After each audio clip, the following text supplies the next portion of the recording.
Oh my God, you guys, come and sit down and shut the door.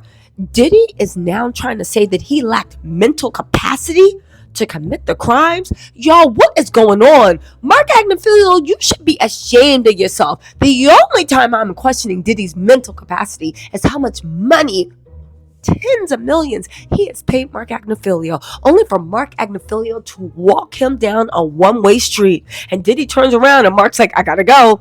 What am I talking about? If you guys don't know, Mark Agnifilo, in my opinion, played this all wrong. Now, when it comes to Diddy's case, we're about to get into why they say they have no capacity, but let me just say this. Mark Agnifilo played this all wrong. First of all, trying to S-shame people, trying to say, oh, lots of couples hired escorts. They're swingers. Okay, dummy.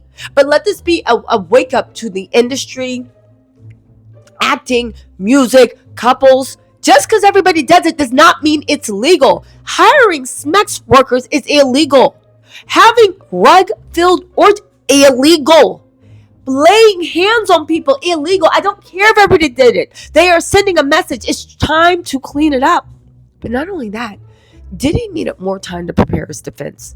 They snatched him off the street because he was doing something that threatened the investigation on such a high level that the feds were like, lock him up. So what ended up happening? Mark Agnifilo was the one that pushed for a speedy trial. This trial could have been tried in a year or two. The feds were fine. Mark Agnifilo was like, nah, here's what we're going to do. We're going to say, no, we want a speedy trial. We're going to rush them to complete their investigation. And it's true, they did scale down their investigation, but dummy, they already had enough to do you in, Diddy. Anyway, right? Let me just skip past this, then we'll get to his mental stuff.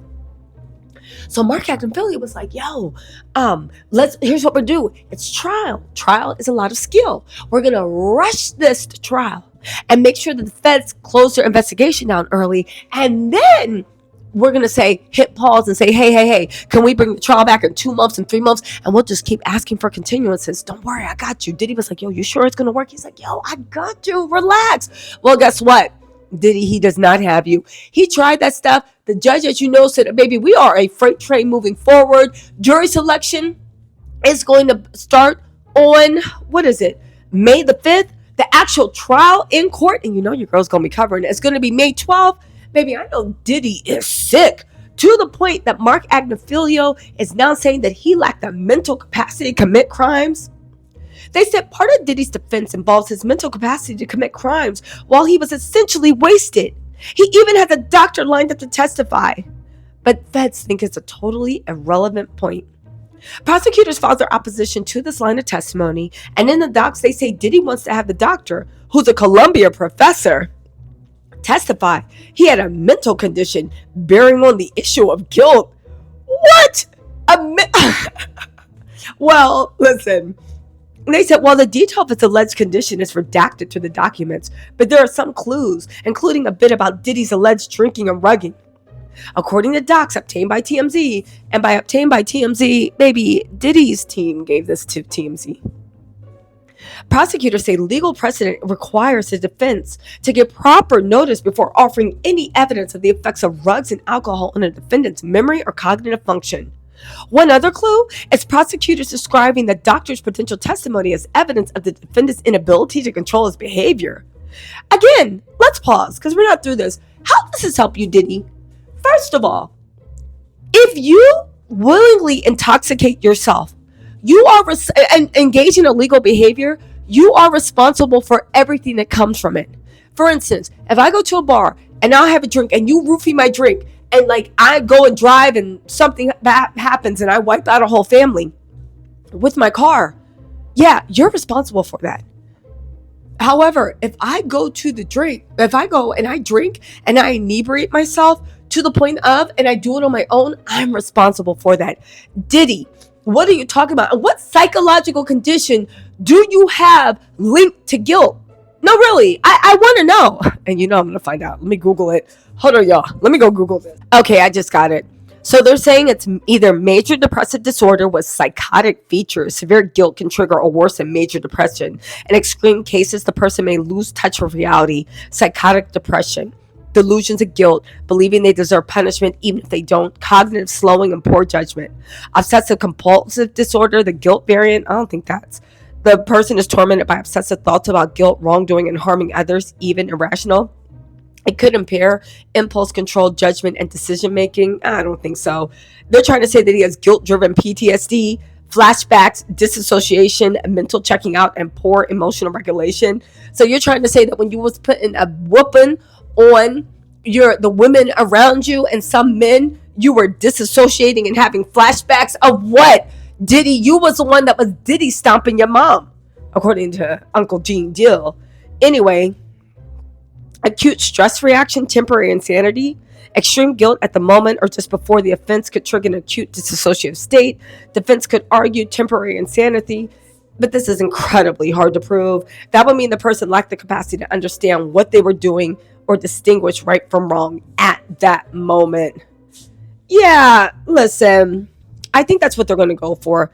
Honestly, I think they're actually going to go for cognitive impairment via, acute stress reaction, temporary insanity linked to guilt. Diddy, shut your dumb ass up and go make some beats. Okay, so they said, according to the docs, they have to give proper notice before offering any evidence of effects of drugs or alcohol on a defendant's memory or cognitive function.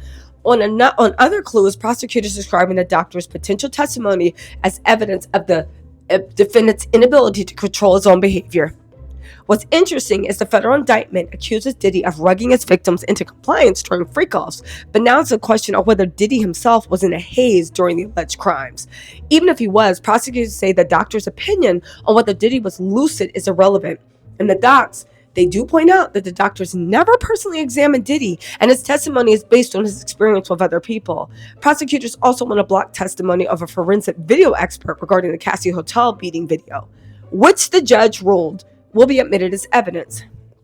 Okay, first of all, let me just say this, right? Being high is not a defense against criminal charges. Again, if that was true, I think pretty much every drunk driver would beat the case, right?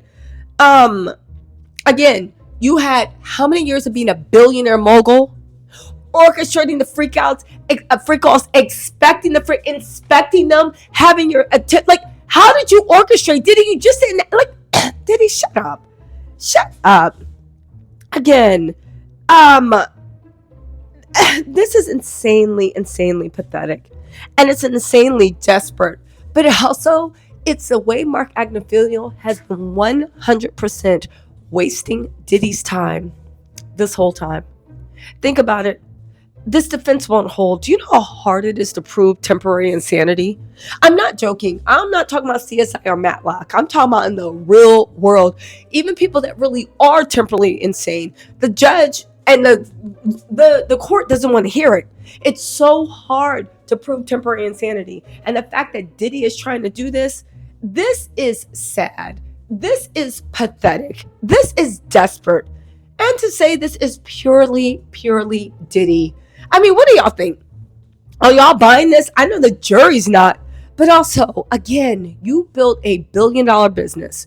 You were on the making of the band. You gave like motivation entrepreneur. You literally paid hundreds of thousands of dollars for elaborate smex parties. You literally looked and hired workers. You had your agents go in and set the hotel room, bring the baby oil, bring the lube, do all this stuff. And after that, they had to clean. And you did it over and over and over, not just with Cassie, but with multiple people. Because might I just add, Diddy wasn't the most faithful to Cassie when they were together. So as much as whatever Cassie went through, there were other people that had to engage in that. So again, where's the temporary insanity? Y'all listen, Diddy is just sad, pathetic, and tragic. But that's what I know about him. Anyway, y'all, let me know what you think in the comments. Don't forget, I am going to be covering the trial. I'm a little bit under weather, but don't worry, your girl will be back soon. So look forward to blurry camera angles and subpar audio. I'm just joking. Your girl will be back soon. I'll see y'all soon, but yeah, we're getting into this trial. Bye.